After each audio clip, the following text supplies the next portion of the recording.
welcome. Good morning, good morning, good morning. Happy Saturday to all of you guys. I am excited to be able to bring to you this special edition of You Didn't Get the Memo show with my fantastic guest, Dr. Donna White Carey. I just want to remind all of you guys that You Didn't Get the Memo is about providing you, the viewer, with relevant, factual, mainstream information to help you be informed and also to make informed decisions. You Didn't Get the Memo show is airing live not only on Facebook, but YouTube as well as LinkedIn. Now, let me tell you a little bit about my guest today, Dr. Donna White Carey. She's a pediatrician that treats children, infants, adolescents, and she as well as her colleagues, they're trained to meet the unique needs of children through all of their developmental stages as they grow and mature. Now, during the COVID-19 crisis, during this pandemic, Dr. Donna has been the voice of clarity for those who are underserved in the healthcare industry. It's no secret that our Black and Brown Latino communities, when they were asked to shelter in place, listen, Dr. Donna took it to social media to deliver advice and information. And that's why I know that what she's going to share with us today is really going to be relevant and it's going to answer a lot of your questions. Dr. Donna is established in the health community. Listen, she's traveled to Zimbabwe, Botswana, and Haiti. She's a wife, she's a mother, she's a first lady of her church, and her goal is to provide information that will help you to live well spiritually, mentally, and physically. And I do want to remind you guys, if you have questions, please paste them in the comment section. We'll do our very best to respond and answer them. Without any further ado, I want to welcome to the show Dr. Donna. Welcome and thank you so much for being here with me on a beautiful Saturday, fall Saturday as well. Thank you so much for your time. Thank you so much for having me. I really appreciate this opportunity. I love talking about kids. And so I appreciate this opportunity. Yeah, absolutely. Well, one of the things I always like to do with my guests is just kind of level set and tell the viewers a little bit about who you are. So I'll start with asking you to kind of tell us about your background. And in particular, you're in medicine, but not only why medicine, but why pediatric medicine? So I'll kick it to you. Okay. All Well, I right. grew up in a small town called Tulare, California. It's in Central California. We're the bread basket and the food basket of California, actually across the country. And so I grew up in this little small farming town with my mother. My father passed away when I was 4 years old. So I have two older brothers. I'm the only girl and the baby of the family. And I actually have known that I wanted to be a doctor since I was in third grade. And I was in third grade. I had a dream. Actually, I had an essay due that I was supposed to write about what you want to be when you grow up. And I wanted to be a firefighter. I had a little bit of a infatuation with fires when I was younger. And so I wanted to be a firefighter. I wrote my essay. I went to sleep. And then I had a dream. And the dream was in the dream, which now I recognize as being a message from God to says that you were going to be a doctor. I did not have a doctor in my family. There's still no doctors in my family, although I have a couple of nieces behind me who are coming up to be docs. But I had no doctors in my family. I didn't have anyone who was really sick. Didn't have like any run-ins with medicine, but I was told that I was going to be a doctor, and I stayed on that path and stayed on that course. I decided on pediatrics because I'm a real big fan of, I know this sounds crazy, but of murder mysteries. And I love mysteries. I love trying to solve things. I love puzzles, trying to figure things out. And one of the things that I appreciate about pediatrics is that you have to deal with a population that isn't forthcoming with information. So you have to ask the right questions and gather the right clues in order to get to the right answer. And so that's why I chose pediatrics.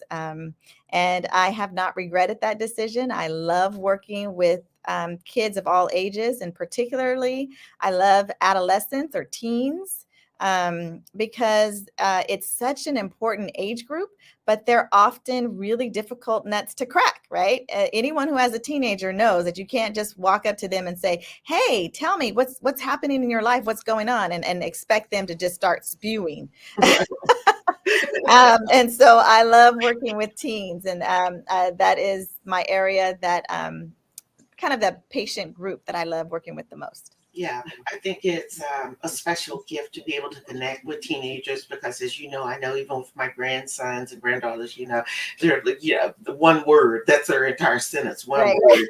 So they really don't talk. And I think that being able to have that ability to connect with them, that is really critical, which brings me to the point why I really wanted to have you on the show. As you know, there's been a lot of misinformation that's out there from the internet, and I mean, just across communities, especially our BIPOC communities, and all of this surrounding the COVID-19 pandemic. And so I wanted to let's just start with that right off the bat, because I know that you do a lot of education around that. So let's talk about what is it that people who are watching the show, what do they need to know in regards to this vast amount of information that they're out there receiving, and the conspiracy theories, and I'm not going to vaccinate my child, and those Mhm. kind of things. And again, the goal of the show is just to help people to be informed and to make informed decisions. It's not about us trying to railroad you into one way or the other. But I do think that it's Right. important to get the information from someone who deals with this each and every day. Mhm. So, Mhm. Dr. Donna, let's just start with that. Let's talk about all of this misinformation that's going on around the community as it relates to vax or not vax our child. Yeah. So a lot of stuff there. Number one, I think it's really important to think about where people are getting their information. Um, you want to get your information from folks who really do have the background and the knowledge and the training. And that's not to say that people who are not doctors don't have anything good to add to this conversation. But if you're talking about the science of the vaccine or the science of the actual disease, you want to talk to someone who is a scientist. So you want to talk to either, someone who has a immunology background, or you want to talk to your doctor. And so I think it's important to think about who you're talking to and who you're getting your information from. There's lots of websites, lots of places that you can get information, but you want to make sure that they're trusted, that they're vetted, that they know what they're talking about. One of the hardest parts of this pandemic is that some people have given a little bit of truth and then they've run with it and drawing the wrong conclusion. So they might say, this is a new vaccine using new technology, right? Which is true. But then they start to go off on how this technology is bad for us, or how it's used to implant devices into your body. So you've gone to the left, even though you're right about the fact that the vaccine is new and the technology for this vaccine is new. So I think it's really important to understand who it is that you're talking to, what their background is and their knowledge base and their training. And then you want to ask yourself, does it make sense? Why would, most of our experiences with the medical community and the scientific community has not been about them giving us something, right? It's then with not withholding treatment or withholding information or withholding um, a cure, right? But this is the opposite, right? In terms of this vaccine, they're trying to give us a cure, um, and it started with the medical profession. So if you believe that the government wants to wipe out all of the doctors and all of the nurses across this country, then you'll believe that vaccine conspiracy. But if you really stop and think about it, Mhm. you understand that just doesn't make sense. Right. And I think that's the one thing we need to do when we think about our information is get it from a credible source and then ask yourself, like, does that make sense? Mhm. Mhm. Yeah, I can. say that I have had forwarded to me a number of videos where the person is speaking and they're not even able to correctly speak to, you know, Right. are in I mean, they're mixing it up and they're saying that there's a chip implanted. Right. And I mean, and just what you said, thank you for saying that. Let's think about that for a moment. Now, how did they implant a chip Right. How did in? they put that into the syringe for each person? They got a chip in Right, this one bottle. They're somehow mixing it up so that each person, every time I draw it up, I get a chip right, out of this one bottle to give to each and every person. right. Like, does that make sense? No. And notwithstanding, we've got to level set and think about when you are sick, you go to the doctor. If that's the Mhm. case and they wanted to wipe out, a Right. particular community, then why wouldn't they just give you something since you trust them to treat whatever ailment you have? Why would they want to wait until something this large happens? So I'm happy that you brought that up and you're talking about it, and this is why we have you on, because I've had a couple of other physicians on, but now this whole issue around vaccinating your child, Mhm. and I'm going to let you speak to that. But I had like this aha moment for me. I'm thinking, as a kid, do moms of newborns, do they say, oh no, I don't want you to give my child the MMR, right? Mhm. We're not going to do any of those, but you get those shots and you trust that. So, what is happening at this particular time? Because the biggest conspiracy is there's not enough data that shows if my daughter or son will become sterile and not be able to procreate. They're not going to be able to have children. So, what are your thoughts in regards to that? And I'm asking this because these are the questions I'm reading, some of the things people have sent Right. to me, and Yes. I want to get those things answered for them. Right. Well, I think there's two categories of people who think about when you think about vaccinations. There are definitely a category and a group of people who don't like any vaccines, who just say, I'm not going to vaccinate my kids, period. It doesn't matter what the vaccine is. That's one group. And then you have the group of people who are dealing with this particular vaccine, that they have an issue with this particular coronavirus vaccine. And the reason that they're having difficulties with this particular vaccine is because it's new, it uses new technology. There's all this misinformation out there. And so they're worried about the safety of this particular vaccine. Now, that group of people who are just not vaccinating their kids for any reason, those people, great. I'm not even going to address those people. I'm going to address those people who got mostly all these other vaccines, like you said, and now are just worried about this particular vaccine. And anytime you have a vaccine, you have to think about the risks and you have to think about the benefits, right? And you have to think about, is it safe? So we've had over, millions of doses of this vaccine now has gone into people's bodies. And when the vaccine goes through the process of getting approved, it goes to the FDA, then it goes to the CDC. It doesn't stop there. It continues to be watched and continues to be monitored. And we continue to look at the side effects and to look at the safety of it and to see if there's any patterns of things happening to people who are taking this vaccine.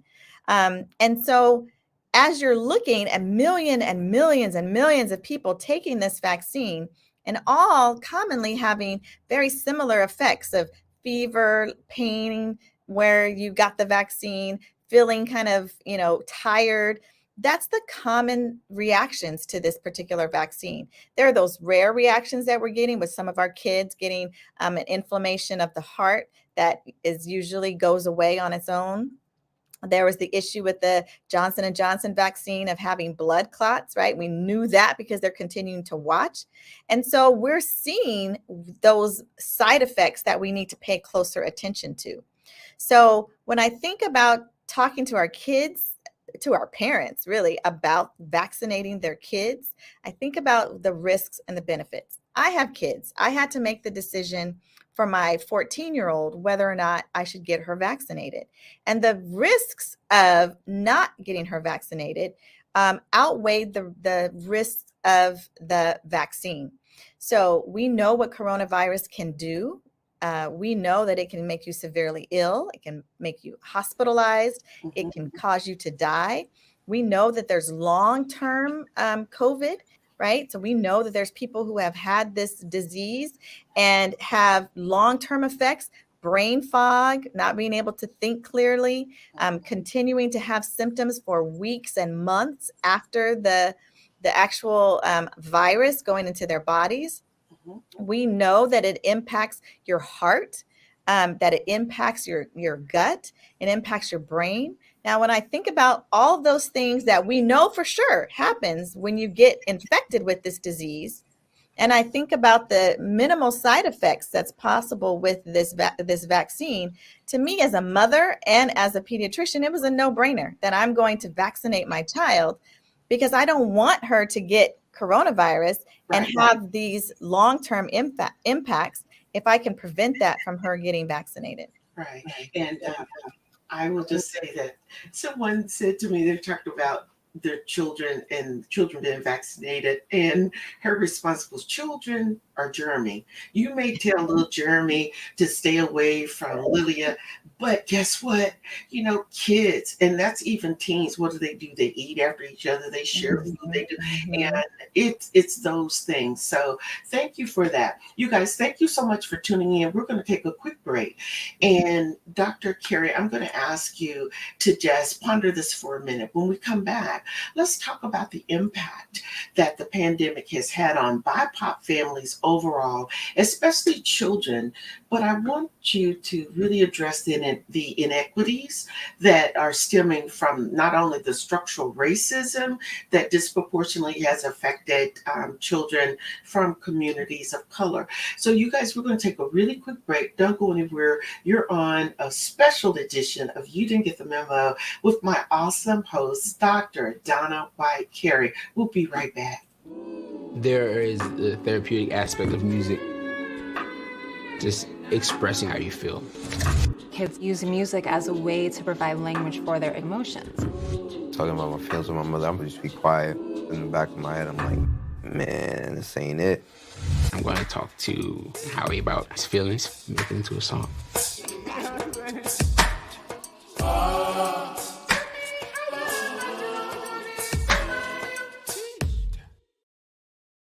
Let's get back to talking smack with the side of mac and cheese.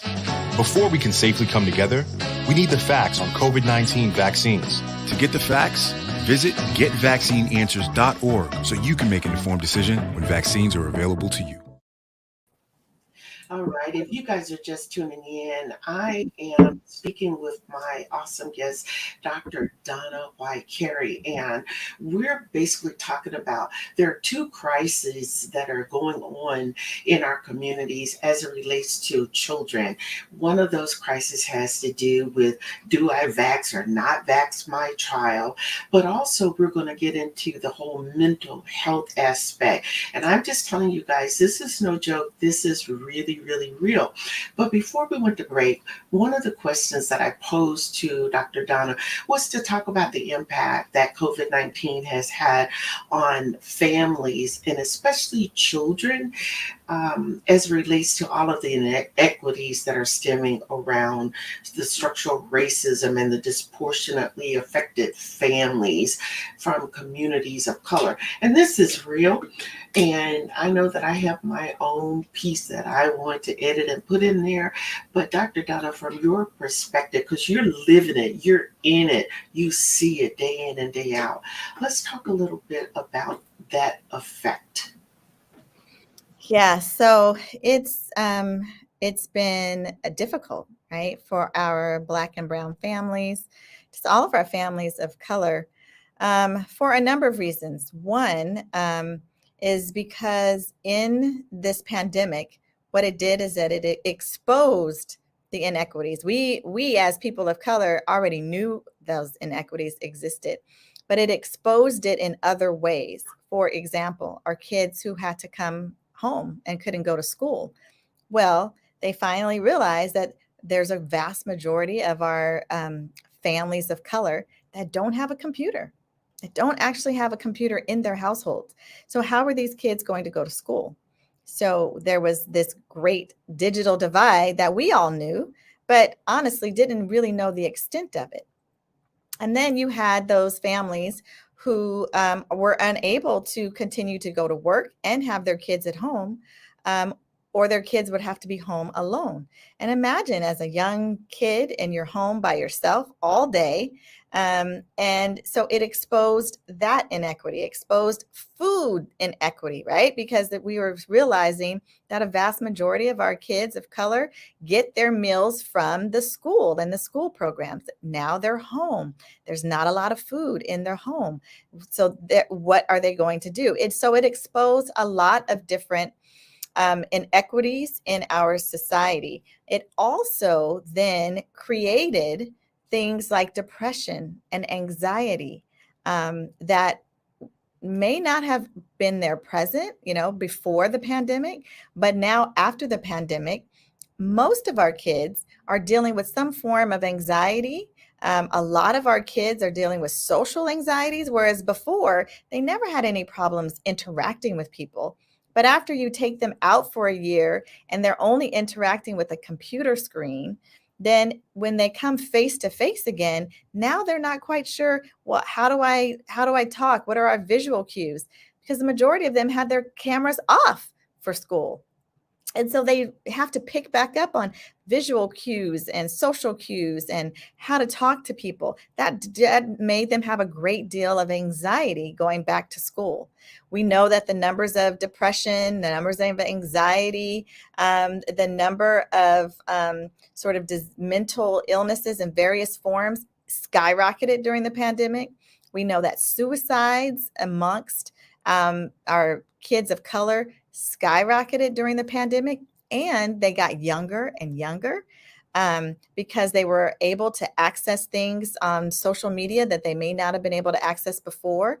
There were sad cases of people, young kids, 9 years old, 10 years old, who learned how to commit suicide on YouTube and then committed suicide by watching how-to videos, right? And so mental health has become a national crisis. The American Academy of Pediatrics, along with the American Academy of Child and Adolescent Psychiatrists, along with all of the children's hospitals across this nation, have all come together to declare a mental health emergency, a national mental health emergency for our children and our kids because of these inequities that we've seen during the pandemic. Yeah, absolutely. And then let us not forget the impact that the loss of a primary caregiver has had on our children.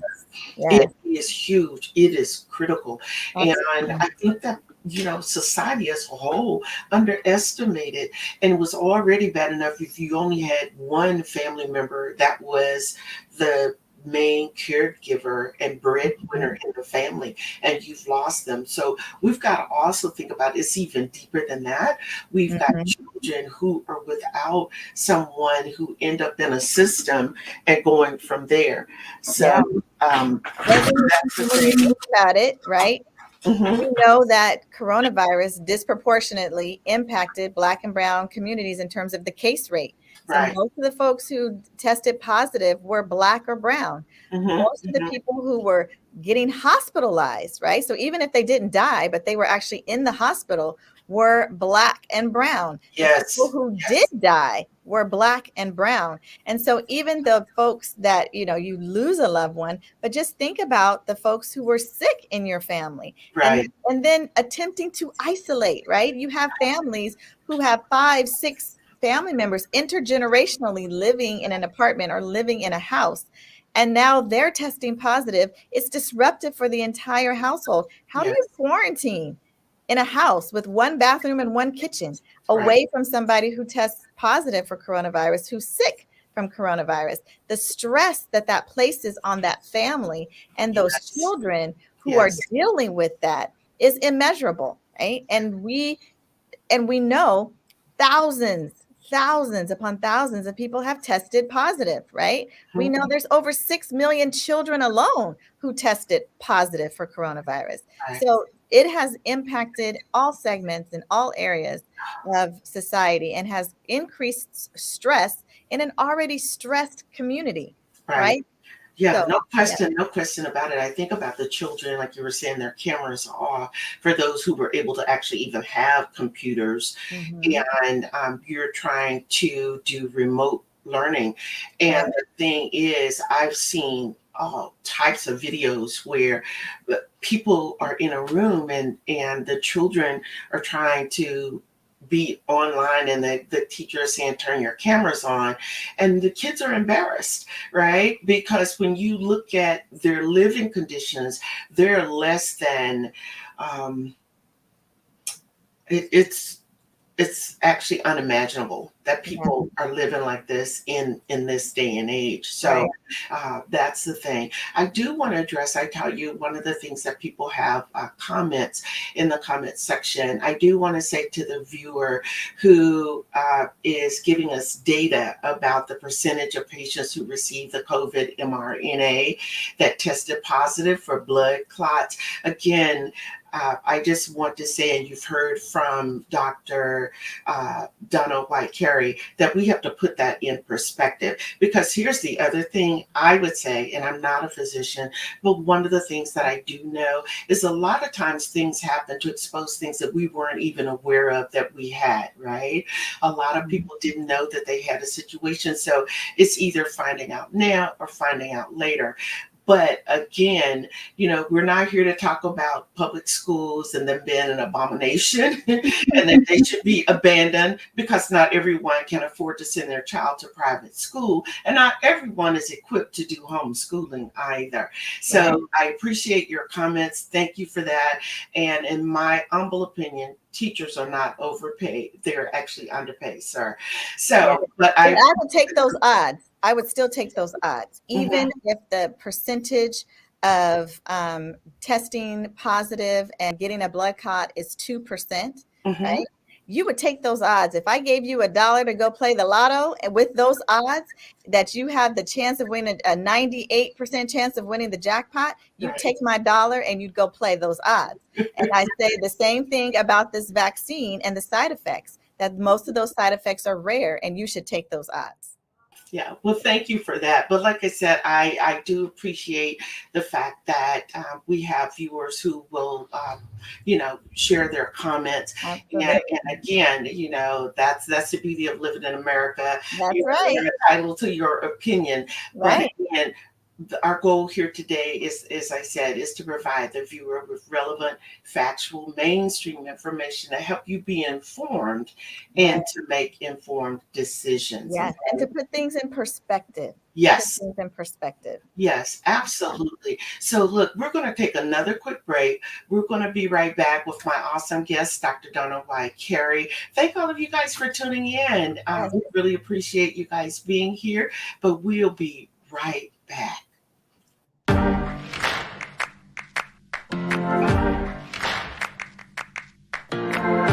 My grandfather was a case in that study. He worked as a firefighter where the Tuskegee Airmen trained. He and I were phenomenally close. The syphilis study happened for 40 years. Penicillin was found to be the most effective treatment, but the men were denied the treatment. Interestingly enough, I've had someone tell me that they were concerned about getting the vaccine because of the syphilis study. And I always, try to educate or provide some information about what happened. But then I said, you're talking about something that happened to my family. And I've taken both of my vaccines. I'm doing this for them. Health is greater than wealth, and it's really up to us to take ownership of our health and this story.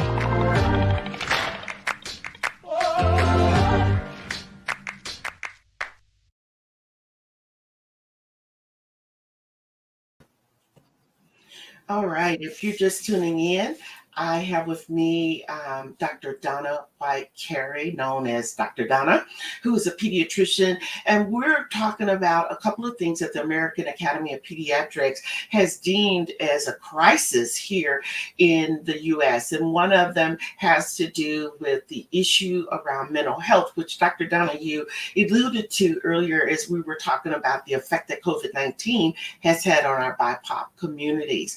So let's delve into this. First of all, let's just level set, what is mental health when we talk about it, right? Because usually you think about somebody who's just kind of out there, right? But let's talk about in particular when we talk about mental health and as it relates to our pediatric population. Mhm. So, mental health is really how you are able to thrive in this world. Um, it doesn't mean that you're crazy. It definitely does not mean that. It means really that you're paying attention to your emotional state and you're paying attention to how your mind operates. And one of the things that we need to get rid of is the stigma in the BIPOC communities about mental health. Your brain is probably your most important organ of your body. When you think about how we as physicians, if we're going to call someone brain dead, even though their heart might be beating and their kidneys might be functioning and they might be breathing through it with a machine, we say if you're brain dead, if your brain is not functioning, then there's really no way that you have a valuable, thriving life. And so why not then take care of your brain in terms of your mental health? And we need to consider that the brain and how the brain works and operates as another organ, like we think about our heart, like we think about if we have high blood pressure or heart disease, we go to the doctor and we take medication and we try to make sure that it's healthy. If we have lung disease, we go to the doctor, we figure out what's going on, and then we take medication or change our lifestyle to make sure that those organs are healthy. And we as a community need to do the same thing when we think about our mental health, how our brain is functioning, how our brain is connecting, and how we can decrease the stress that our brains might be under in various circumstances. Yeah, absolutely. And in particular, Dr. Donna, in your opinion, what factors has contributed to mental health being seen as a crisis in kids? Because we know in adults, and thank you, first of all, let me just back up. Thank you for saying just because someone is dealing with a mental health issue doesn't mean you're crazy. Because when we think of mental health, I think about all those things, the mind racing, the anxiety, because we're moving at the speed of sound almost. There's so many things we feel like we have to do. So thank you for addressing that. But as it relates to our children, now we've got that age group between 5 and 11 years of age. These kids, you alluded to it earlier, they're learning how to commit suicide by watching social media. Mm-hmm. That to me is just unnerving when I think about, my 10-year-old granddaughter, and I'm like, what? Mm-hmm. So what, in your opinion, do you feel has contributed? Because this just didn't just pop up. Right. It's something that we didn't have our finger on the pulse. Right. Apparently. And now it's morphed into this big crisis. So Mm-hmm. what would you say that are some things that we may have missed? What's contributing to this? Yeah, I mean, I think we missed it in our kids. I think we never considered childhood to be stressful. Right. We think, it's you're footloose and fancy free. You don't have any bills. You don't have any responsibility. All you have to do is go to school. And we miss the fact that, kids experience trauma, not just in their families, but in the environments that they live in. They experience the same type of trauma if their parent or loved one or caregiver is going through stress or has mental illness, or they have a substance abuse issue, right? We missed how that impacts our kids. And so as a result of that, for years, we didn't sort of start to build up that infrastructure of how to screen our kids for mental health issues. And then once we screen them, what do we do with them? We know that in our county and across this nation, there is a deficiency of mental health providers, therapists, psychiatrists, psychologists, social workers. We just don't have enough people to actually address when we screen someone who we see has some stress or anxiety or depression in their childhood. I mean, that's our Surgeon General of California has really placed a light on this ACEs screening, or adverse childhood experiences screening, because we're finally realizing that, hey, if you as a child experience something that was traumatic, that increases your risk long term of having mental health issues, and it contributes to how you basically have a higher risk in heart disease, in autoimmune diseases, that you take riskier, you have riskier behaviors. So that might lead you to take risks in terms of accidents for our boys, in terms of sexual behavior. And so it all starts, though, in childhood. Yeah. And we did not recognize that. Yeah, absolutely. And notwithstanding, of course, what's been in the news a lot is this whole thing around social media, Facebook, Instagram, Right. TikTok, Absolutely. and parents, you must have not only just a finger on the pulse, you got to have your whole hand. You got to be all in.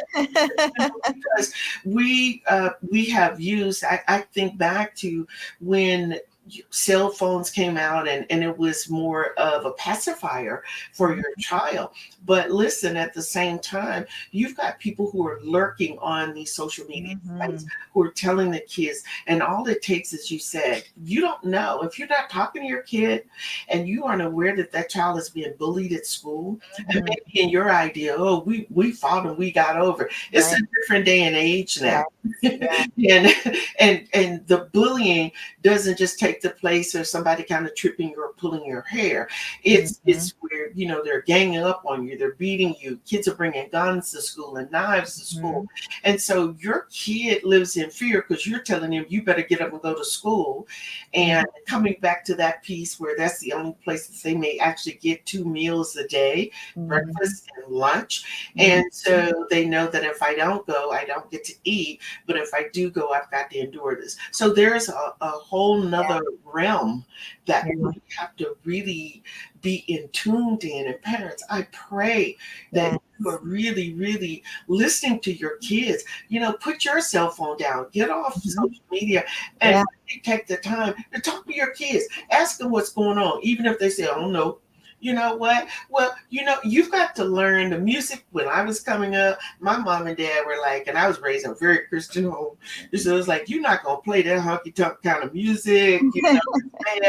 But the thing is, they were in tune to what we were listening to. We've got to do the same thing. We've got to come back to really doing some parenting things. Now, Dr. Donna, I'm going to pause here for just a second. We've got a couple of questions, well, this one is from someone that's a viewer's asking, how do we begin the healing process for our children? So you want to take that? Yeah. I think one of the things is to respect what your child is going through. When we think about trauma, we have to understand that trauma is relational, right? In terms of what I consider trauma may not be what you consider trauma, but I still consider it trauma, so it still impacts me. And so one of the things that we can start with healing is just to ask, well, what happened? How did that make you feel? And once you understand what it is that they're reacting to, then you can give the respect to that was traumatic for that person, whether you agree with it or not. And then you can understand what it is that occurred. And then you can start the process of trying to heal and make that situation better.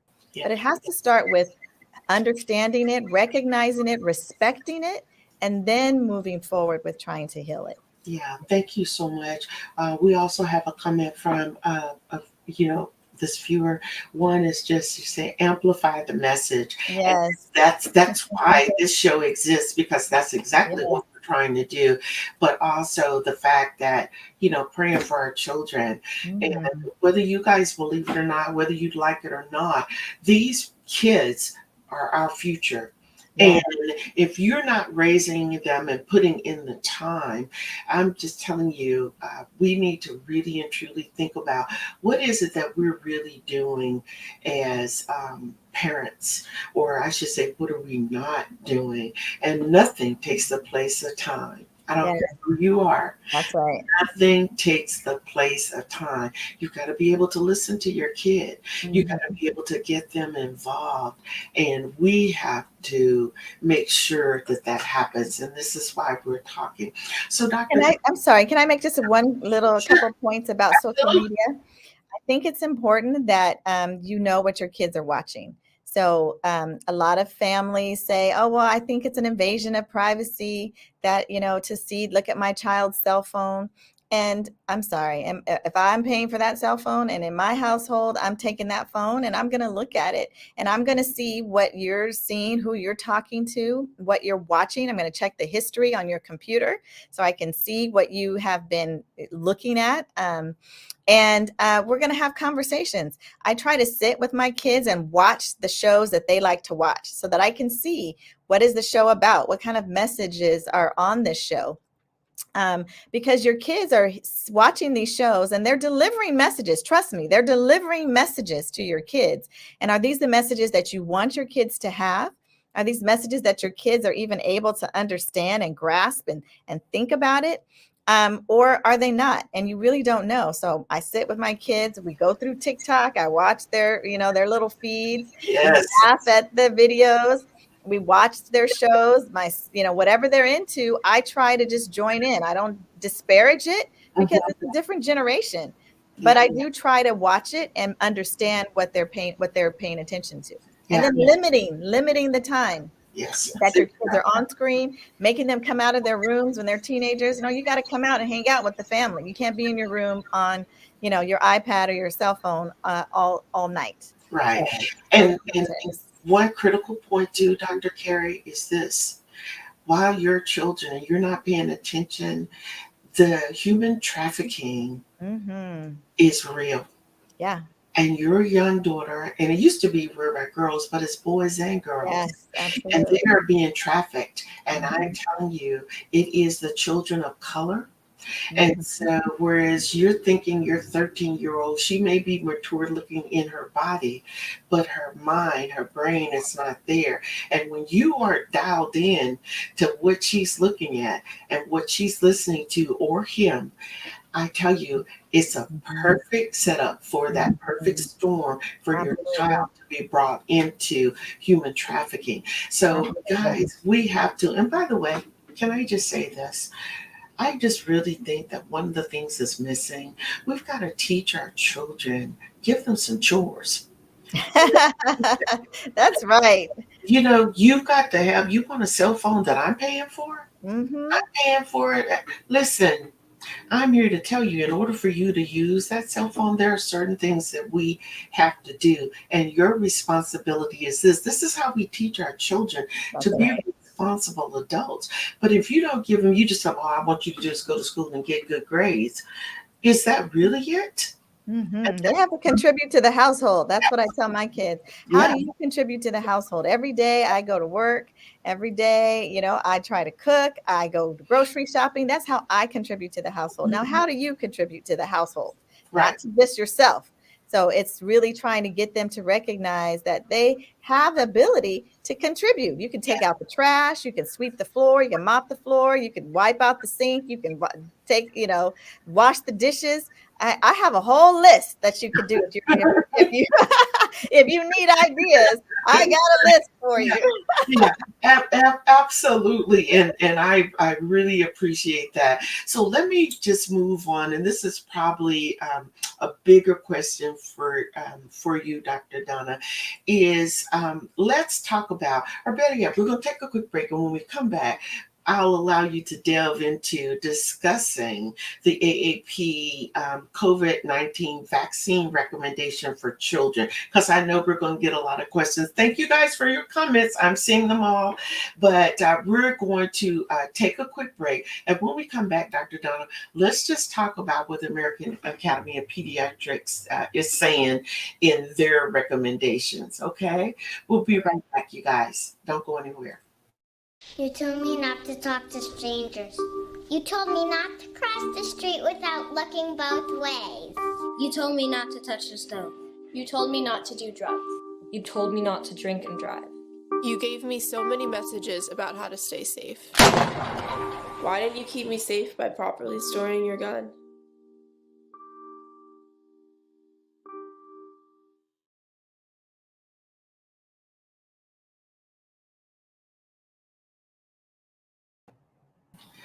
All right, we're back with my awesome guest, Dr. Donna Carey, and we're just delving into this whole issue around to vax or not vax your kids.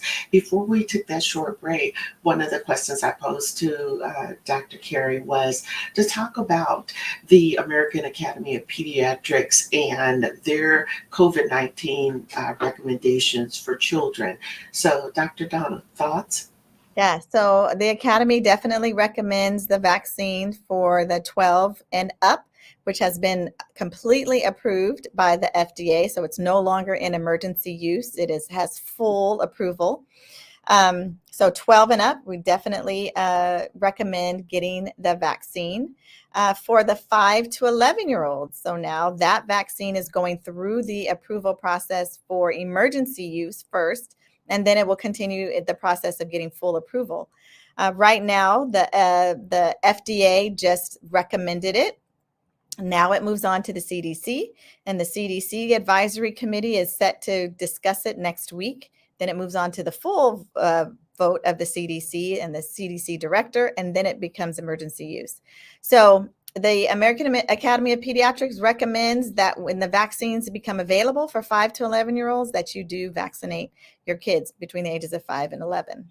Okay, awesome. All right. So now I want to get into something that has not been talked about. And I'm certain that you and some of the other physicians I've had on the show, we are well aware that this exists. But for all of you that are viewing, listen, we want to talk a little bit about the monoclonal antibody, right? That's available. And a lot of people who tested positive for COVID weren't even aware. And so they just went into this downward spiral. And let's talk about that being available to people who test positive for COVID and what can be done to actually offset hospitalizations. Y'all, this is real, it's available, and it's my understanding it's free. So thoughts on that, Dr. Carey? Yeah, so definitely the monoclonal antibodies is a great way to prevent getting severe disease from coronavirus. It is available. It is free. There are a couple of testing sites, infusion sites, I should say, here in Oakland that you can go. If you wanted to be paid for, you should get your doctor. Go see your doctor first, have your doctor recommend it and send the order, and then it's paid for by your insurance company. So if you're on Alameda Alliance for Health, for example, it is paid for with a doctor's order. What the monoclonal antibody does is that it binds to the actual virus. So it's created by trying to mimic your body's own immune system, how your body naturally responds to a foreign danger, right? Our vaccine, the virus is a foreign danger. And the monoclonal antibodies then already sort of start the process in the lab. They start the process in the lab of knowing exactly the virus, the cells that it wants to go after. That's really key, is that it's not going after your normal healthy cells. These monoclonal antibodies are really laser focused in on the cells of the coronavirus. It goes into your body and it attacks those viral cells so that it doesn't then go into your own regular cells and be able to replicate in your body and cause you to get sick. It is better for those people. You have to have it kind of within 10 days of being having symptoms, and you should be high risk. So either you have a heart condition, or you're elderly, or you have some other chronic disease, you're on steroids long term, your immune system isn't working, it doesn't work that well. Those are high risk categories. Those are the people we really want to get the monoclonal antibody in, because what it does is it's another way to fight you from and help you to prevent you from getting severe disease, getting hospitalized, and then potentially dying from the disease. Okay, so with that being said, can children be treated with this? Actually, children can be treated. Again, they still need to be high risk. We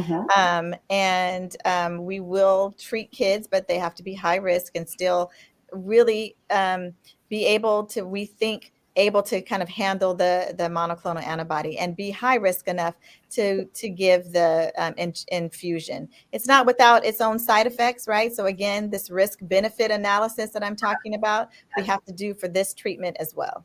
Yeah. Now, does getting the monoclonal antibody take the place of being vaccinated?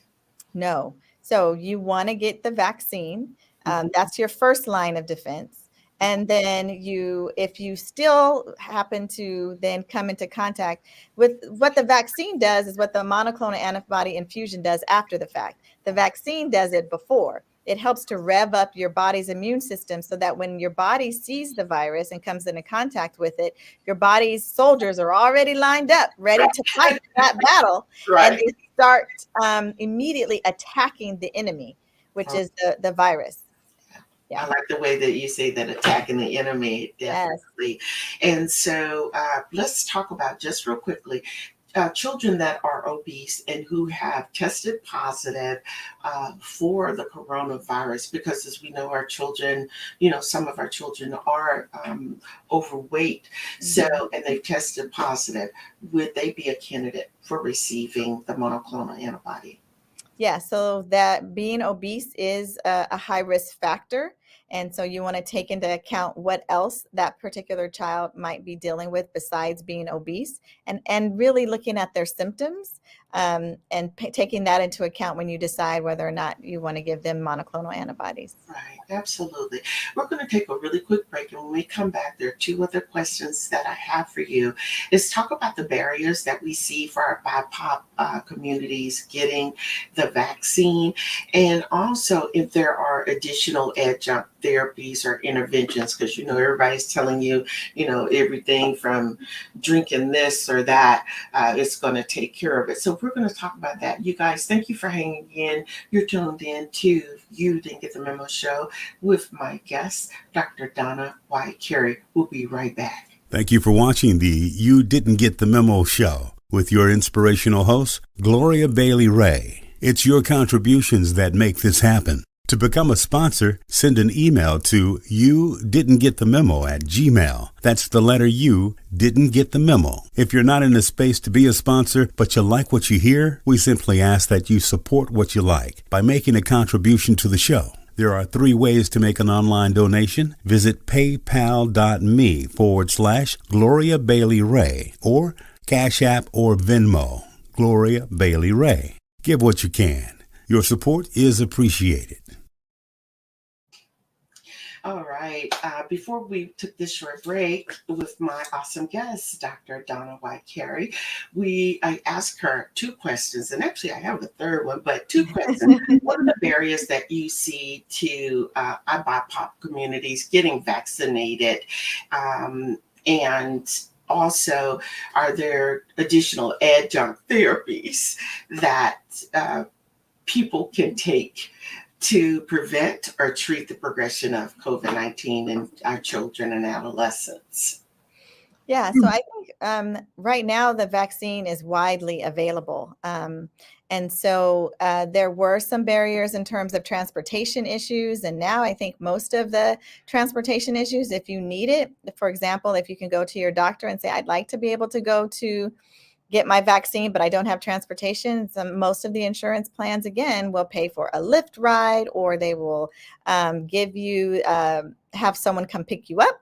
in one of our contracting vendors. So there really shouldn't be a reason why you don't go get the vaccine if you want it. There are ways in which we can help you out, and they're across most of the clinic sites. A lot of our pharmacies have it. I know I went and got my booster shot at CVS on 73rd and Bancroft. Went and got my booster vaccine. So all of our CVS's, Walgreens, Rite Aids, you can call in and make an appointment and to go get your shot. Okay, so I've heard all kind of things that, you know what, you catch COVID, you drink this special tea, or you take some antibiotics. Would you please dispel that belief to our viewers that antibiotics does not help COVID-19 virus? And drinking teas, whereas it, in the short run, it may make you feel a little better drinking something warm, but the reality of it is there is no teas, there are no antibiotics that's available for treating the COVID-19 virus. Yeah, so I'm a child of a mom from Louisiana, and so I definitely know all about those homemade remedies. I use them myself when they're appropriate on myself and my kids. This is not the time to do those remedies. This is not the disease for those remedies. If you have a mild case of coronavirus, which is, can like the common cold, definitely teas are going to make you feel better. Antibiotics are never, ever effective against a virus, right? That's the big difference between a bacteria and a virus. So no virus is susceptible to an antibiotic. That's held for bacterial associated diseases or fungal diseases. Mm-hmm. Your best defense really is to, number one, make sure that you are just overall healthy, right? Monitor your weight. Monitor your immune system, right? So making sure that before you even get sick, that your body is working at its optimal level. Drink lots of water, avoid drinking lots of alcohol, avoid the sugar, right? Maintain your weight. All of those things. Make sure your vitamin D level is great. Make sure you have vitamin C in your body. So just overall that you are as healthy as you can be in terms of your diet, getting some exercise, right? That's the first line of defense, diet and exercise. But if you come into contact with COVID, then the next best thing, right, is the prevention piece, which was to get vaccinated, right? So your own body's immune defenses and then the vaccine. Those are the first two layers of making sure that you can survive most of the time if you come into contact with coronavirus. And then again, if you get coronavirus and you are high risk and you're sick, then thinking about the monoclonal antibodies after having a conversation with your own doctor to make sure it's right for you and to make sure that that's something that you should do. You have that conversation with your doctor around monoclonal antibodies. But number one, your own natural immune system, got to make sure that you're healthy, underlying that your health is good. That's your first line of defense. Second line is the vaccine. Third line is if you get sick, the monoclonal antibodies, thinking about that. Yeah, absolutely. Thank you for that. Myself being a Southern woman and raised with the grandmothers who, I don't know if anybody know what cow chip tea is, but we get sick and breaking the fever. So I grew with all of those, and the medicine man who visited the community once every 60, 90 days. But there's a place for all of that. So I'm really happy to hear you say that, so people know that you aren't just speaking from, you're just young and you weren't raised with that, because that is not the case. I really appreciate that. But Dr. Donna, listen, for a moment, I introduced you and I said that you're a first lady of a church. And one of the things that I have found disproportionately, a lot of information that has come out of churches has not been to the positive side of people actually getting vaccinated. So what role, if any, should or do you see the church playing in getting correct information out to their parishioners and to the community. And I think there's no person better than yourself to be able to address that as a first lady. Yes. I mean, I think the role of churches in our communities have always been impactful, right? From the civil rights movement, that's where we got information. That's where we sometimes, were learned how to read. That's where messages were taken all through from the time that we have been in this country. That religion and church has been important in our community, and they're just as important right now. The one thing that I attempt to do is to try to educate the pastors, because it doesn't matter. I joke about this to my husband all the time, that I can say something as Dr. Donna and people listen, they listen and they take it to account. But when I tell him to say it, oh, it's a whole different ball game. And so our pastors carry a lot of weight in our community. And so we have to make sure that our pastors are educated so that they can amplify the message that we as the scientific community are attempting to get out. And so churches play an extremely important role in giving the correct information to our communities. Yeah. Thank you so very much for saying that, because I've heard differing thoughts on that. And one of the things that I think that was the most disturbing is when we were supposed to shelter in place, there were, some churches that said, I don't believe that. We're not going to do that. You can find me. And then it's like, what do you say to those family members who followed your lead and they lost their loved ones to COVID? How do you explain that to them? And it's not just, it was their time, right? Right. I totally have I just have a lot of thoughts. Yeah. Around the Lord God gives us wisdom, right? He Yes. gives us wisdom, and he gives the scientists the wisdom to create the treatments that we have, the vaccines that we have. And so now we need to continue to recognize that, God gives you the ability to help you help yourself. Right. And so as the vaccine becomes available, it doesn't mean that you don't trust God. Doesn't mean that you don't trust God to take care of you or protect you, but he is giving you a tool to help you help yourself.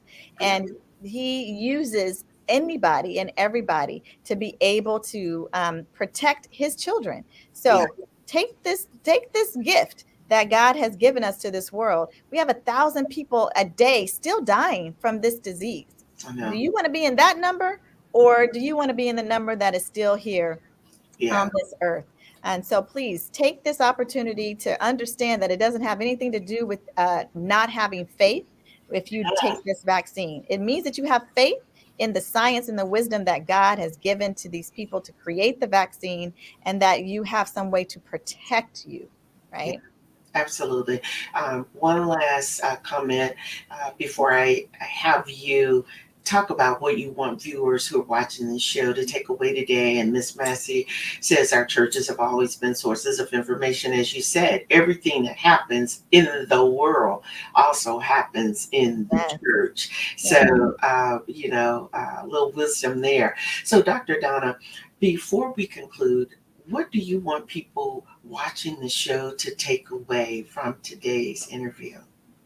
I want them to understand that your distrust is justified. I hear you. I understand it. As a Black woman, I understand that the scientific community and the medical community has done a lot of bad stuff to us in our communities. And so the fact that we did not immediately trust this vaccine from a new disease, a new vaccine, and made in record time and new technology, that you did not trust it.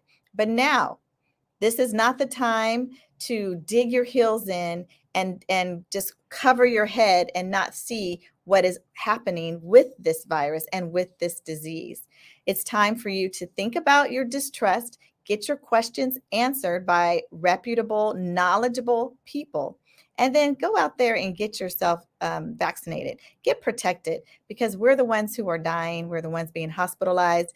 And all those folks who have coronavirus who didn't die, so many of them have long-term side effects from getting the virus.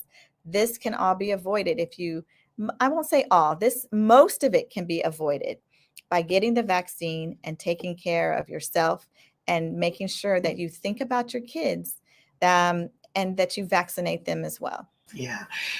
Dr. Donna, don't go anywhere. I'll be right back. I want to say to all of you, first of all, thank you so much for tuning in. Thank you for your questions. I really and truly hope and pray that you got answers to your questions and we were able to remove a lot of the doubt and the concern around vaccinating your children. Again, I want to thank my guest, Dr. Donna White Carey, for being on the show today and giving up her time. I tell you, you guys, she is extremely busy. And so I'm humbled and honored that I'm able to have guests to bring information to you to help you be informed.